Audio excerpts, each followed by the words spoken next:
My girlfriend, 27F, wants to move in with me, 32 meters, who has severe dog allergies. My girlfriend and I have been dating for about 2 years. In that time we've been staying over at each other's places a couple of times a week. Recently, she's expressed interest in moving in together, and we kind of had an argument about it last night. I don't want to live together because I have severe dog allergies and asthma. Danda triggers my asthma and I need to use an inhaler. I suggested we live separately and I'd visit her place as we've been doing, because having an allergy-free space is important to me. Her dog is a pit bull and very attached and cannot be in a separate room from her or it complains and whines. When I visit her place or even when she comes over with dander on her clothes I feel symptoms and often have to take supplementary medicine in addition to my daily. I don't want to permanently have this in my home, so I think living separately would be the best solution. Her position is that the dog is indispensable and they are a package deal. She is upset because she thinks I'm uncompromising and doesn't want to live separately for the life of the dog and have our relationship stagnate. She feels it would jeopardize our ability to have kids. She got very emotional about this and it upset me and I've been in a bad mood all day.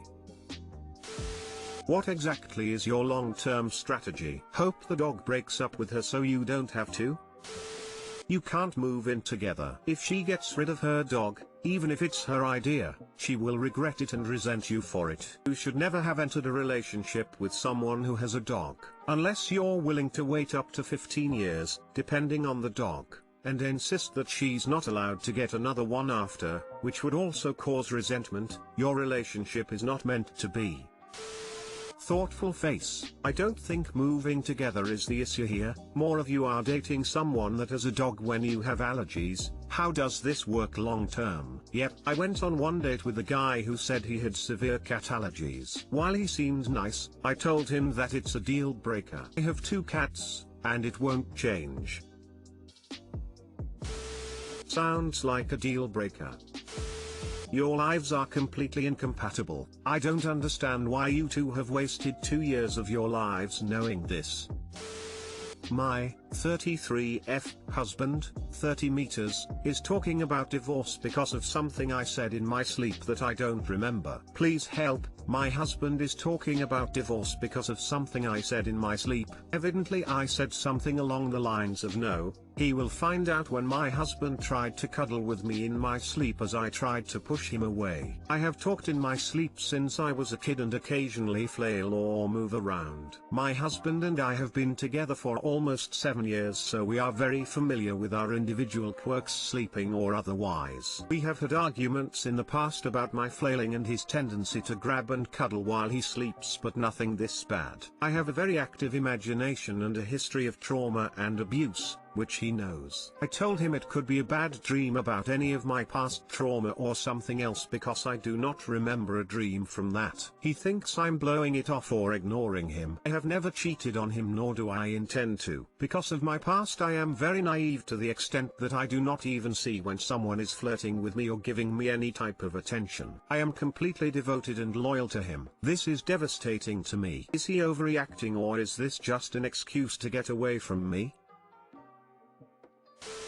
Imagine wanting to divorce your spouse of 7 years because they turned down an opportunity to cheat in their dreams. Your husband is not trying to divorce you because of something you said in your sleep. He's trying to divorce you for other reasons and is just using that as the excuse to make you feel bad. Well, something's not right here. Could be lots of things. Projection. He's looking for signs of you cheating because he's thinking about it himself. Insecurity. He either has low self-esteem and or a history of partners cheating and is nervous, so he's always looking for signs. Is he jealous often or need constant reassurance? Deflection. He's looking for a reason to get out and this seems convenient. Are there any other areas in your relationship that are causing conflict? Has he seemed unhappy? I'd suggest couples counseling to get to the root of the issue before this develops any farther. I listen to sleep talk from a partner who suffered horrific abuse as a child. Some of it exceptionally graphic. I intervene and attempt to wake her when it gets seriously distressed. It can be upsetting, but I don't understand how it could reliably indicate infidelity. It's just too random. Your husband needs to research this, and talk to someone. Unless every accusation is a confession. What? I once told my husband I was settled on naming the city Pittsburgh because it was jaunty. Yes. Then another time I got mad at him for not knowing that butter has measurements on the side. Those are just this past month. Oh, he will find out. Could mean a surprise, a gift. He could be a frog that moved in. This is really ridiculous. If your husband is choosing this as the divorce object, something else is saying on. Cheating fiancé tried cut her ring finger off. I for once don't know what to do. I am a freaking mess now. Have no idea what to do or whom to listen to. The title sums it all up. To sum it all up, we've been engaged for over a year now. We were supposed to get married on our anniversary, but along came the bug and we had to postpone our wedding. She's been acting real shady during the middle of quarantine days, like hiding her phone, super fast reflexes to the message. This wasn't normal when I asked. She just brushed it off and blamed it on quarantine. Then come January, she's back to herself but overly clingy, too much care. I get some sparks, start snooping, nothing on phone or her laptop. I felt bad, but then I saw a spare Android phone tucked inside one of her shoes, booted it up there. It was an EA starting from September of 2020. But she ended it in January after it turned physical. They fucked 3 times in a week. Her ending line was, and I quote, AP, I love you but I love my fiancé more. I realized the time we spend was good, but it's nothing compared to what I had with my soon-to-be husband. The fuck? I hope you will find someone better. For now, goodbye, AP. Well, I can't say I am Master Uguay in any sense. Confronted her immediately. She let out the whole cheater moves out. Lucky for me, I was prepared thanks to all the Redditors. I asked for the ring back. She wouldn't give it back and I took it forcefully and I left. She texts and calls me every single day. Then on, I got fed up and I responded. She said she missed me and her ring finger doesn't feel complete without the ring and she can't sleep without seeing me. I was more than pissed. I started lashing out at her, called her some awful things. Then I finally said the only way I was going to take her back was if she cut off her ring finger, and I hung up. 2 days after that, her mom calls me and tells that she is in hospital and she tried to cut her finger off. I started to panic. I went to check on her. She started crying and I asked her what she was thinking, and she said if this was what I wanted she would do it for me. I was silent and I left. So here I am typing this and I don't know what to do. She has exhibited tendency of self-harm before. I feel like I am abandoning her at her time of need. Any advice would be helpful. Edit, I kinda saw a post about a guy whose wife cut her finger off completely. If anybody could find that post so that I can talk to that guy, that could be very helpful. Some major clarifications.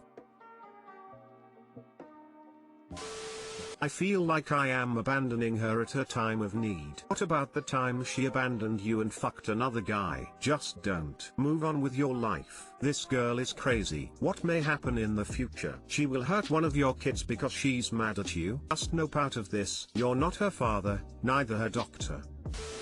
This girl needs to be institutionalized. Sounds like fully dysregulated BPD. The best thing you can do is keep your distance from her. She is the cheater. Self-harm is a manipulation technique to make you feel like she's the victim so she can escape the consequences of her own actions. The best thing you can do is go no contact, get therapy, and try to rebuild your life. /r/ptlovidowns. This is a gots-to-go situation. Cut all contact with her and her family and focus 100% of your energy into taking care of yourself. Get some therapy. This is real trauma that can undermine your future relationships. I am in a good mental state. I'm just confused on her life. I have a great friend circle. They are very supportive. They actually helped me ghost her before this shit went down. Now even they are confused on what to do. No contact. Block her and her mother on everything. If you think she's a danger to herself, contact the police or adult services. I mean, you shouldn't have said that to her. You should have cut contact entirely as soon as you left. So you need to tell her that you only said that out of anger, that you didn't mean it, and that there is nothing she can do that will get you back. That you hope she gets the help she needs to heal, but that you won't be part of her life in any way going forward. Then cut contact entirely, block her, and keep it that way.